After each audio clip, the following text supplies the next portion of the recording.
le président national de l'Église évangélique Chapelle de Mission, dont le siège est à Bricot. Le mariage, c'est une institution de Dieu. C'est Dieu qui a tout créé, tout ce que nous voyons et même les choses invisibles. Il est le créateur de toutes choses. Et quand il avait créé ce monde, il avait créé l'homme en dernière position. Il l'a mis dans le jardin d'Éden. Et il l'a laissé garder et cultiver. Longtemps après, Dieu a vu qu'il n'est pas bon que l'homme soit seul. Il lui fera une aide semblable à lui. C'est alors que Dieu a fait tomber un profond sommeil sur Adam, a pris une de ses côtes et a formé la femme. Donc cela veut dire que depuis la création, Dieu avait créé l'homme et la femme. Les deux étaient ensemble, mais l'homme ne le savait pas. Mais quand le temps était arrivé, que Dieu a vu qu'il est bon d'instituer le mariage par Adam, il lui a fait une épouse. Et c'est à partir de ce moment que le mariage a démarré. Donc c'est pourquoi j'ai dit au début que c'est une institution de Dieu qui doit être respectée. Et cela se respectait depuis longtemps. Et l'homme qui veut se marier doit savoir qu'il doit se préparer d'abord. Et qu'il ne doit pas être un enfant, il doit être mature sur le plan spirituel comme sur le plan physique, sur le plan financier, avant de se lancer dans le mariage. Parce que dans le mariage, l'homme devient le chef de la famille. Et quand on est chef, la responsabilité est grande. C'est pourquoi ce n'est pas un jeu d'enfant, le mariage. Avec la jeunesse, nous observons une dépravation. Parce que au lieu que les gens se patientent pour pouvoir bien se préparer avant de rentrer dans le mariage, les gens ne le font plus ainsi aujourd'hui. Et quand ils se lancent dans le mariage, quelque temps après, il y a divorce. Or, selon Dieu, on se marie jusqu'à la mort. On ne se marie pas pour se divorcer après.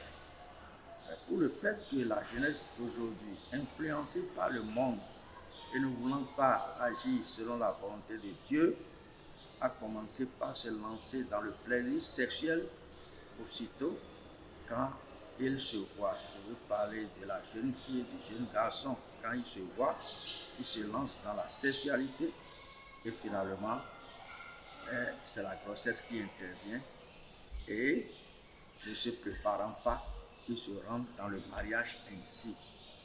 Et ce mariage est mal assorti parce que ce n'est pas bien préparé. Et ça sème des dégâts après.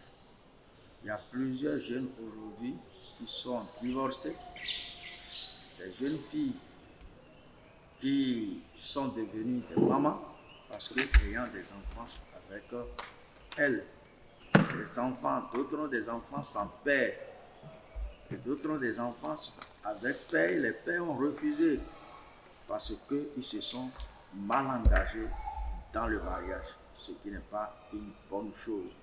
C'est pourquoi au sein de l'Église aujourd'hui, nous devons organiser les jeunes à suivre l'enseignement sur le mariage.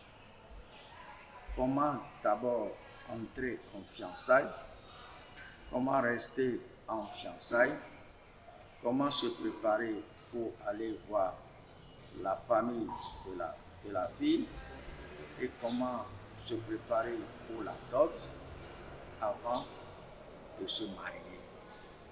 Toutes ces choses-là sont des choses à enseigner à la jeunesse aujourd'hui. Et si la jeunesse observe, ce serait à leur profit. Mais s'ils n'observent pas, ce serait un dégât, ce qui ne serait pas bon. Donc le tout dépend de l'encadrement de la jeunesse et de l'enseignement à leur donner par rapport au mariage. Dans le lot de la jeunesse aujourd'hui, il y en a qui sont prêts et qui s'engagent à le faire. Mais d'autres ne veulent pas s'engager à le faire. Et c'est ça ce qui est dommage. Les apports aujourd'hui à la jeunesse pour prendre conscience de cette situation est multiple. C'est multiple et multiforme. D'abord à travers les enseignements, à travers les conseils qui doivent se faire au quotidien. À chaque week-end, il faudrait préparer des messages pour exhorter les jeunes, pour les faire prendre conscience, leur parler de la réalité du mariage, ce qui se passe dans les foyers qu'ils vivent, et qu'ils sachent qu'ils doivent nécessairement se préparer avant de se lancer. Là, c'est le rôle de l'Église aujourd'hui et nous sommes en train. Au niveau de l'État, c'est un domaine aussi qui est vaste. Parce que, par exemple, il y a beaucoup de choses qui sont laissées à la portée des enfants aujourd'hui et qui ne les aident pas à rester dans les normes chrétiennes. Par exemple, à la télé, on voit les feuilletons où le rapport sexuel est mené devant tout le monde, oui, et les enfants voient tout ça. Donc l'État doit réglementer ce genre de choses pour que ce soit le minimum qui soit présenté aux enfants, au lieu que ce soit des choses perverses comme ça qui soient présentées aux enfants. Nous devons enseigner les enfants aussi au niveau de l'Église, comme au niveau de l'État, au niveau des enseignements primaires, secondaires et universitaires même, comment se comporter de manière correcte par rapport à la vie sexuelle pour ne pas tomber dans les travers. Ce sont des choses que l'État doit faire. Et si l'État le fait de manière correcte, accompagné par l'Église, je crois que nous allons commencer par noter des changements. Par exemple, au niveau de notre Église, nous avons dit que si un jeune homme trouve une jeune fille qui lui plaise à prendre en mariage, de ne pas aller directement voir la jeune fille, mais de venir le dire à nous qui sommes responsables. Et dès que le jeune homme est venu le dire, nous avons notre travail à faire. Le travail, c'est de chercher à connaître la fille, à connaître aussi ses parents, se renseigner. Est-ce qu'elle n'était pas déjà fiancée ou bien est-ce qu'elle n'est pas mariée déjà? Nous prenons tous ces renseignements. Et lorsque, après ces renseignements, nous trouvons que le terrain est favorable pour le jeune homme, alors on envoie le jeune homme vers la jeune fille. Et avant que le jeune homme aille vers la jeune fille, on a déjà prévenu la jeune fille que quelqu'un de ce genre viendrait vers elle. Et après le contact maintenant, le jeune homme vient nous communiquer le résultat. Si c'est positif, on les met ensemble, on leur donne des conseils et on oriente l'homme vers les parents de la fille. Et quand il va prendre connaissance avec les parents de la fille, c'est alors que leur fiançailles démarrera de manière régulière. Donc, si le jeune homme a la chance que les parents de la fille sont chrétiens, s'il a cette chance, parce que la plupart du temps, ce n'est pas ça. Mais quel que soit le cas, que les parents de la fille soient des chrétiens ou pas, on leur donne des conseils, non seulement au couple, au futur couple, mais aussi aux parents pour que l'abstinence puisse se faire. L'abstinence, sinon, le mariage n'est plus selon les normes bibliques. Voilà. Il faut s'abstenir du sexe avant le mariage.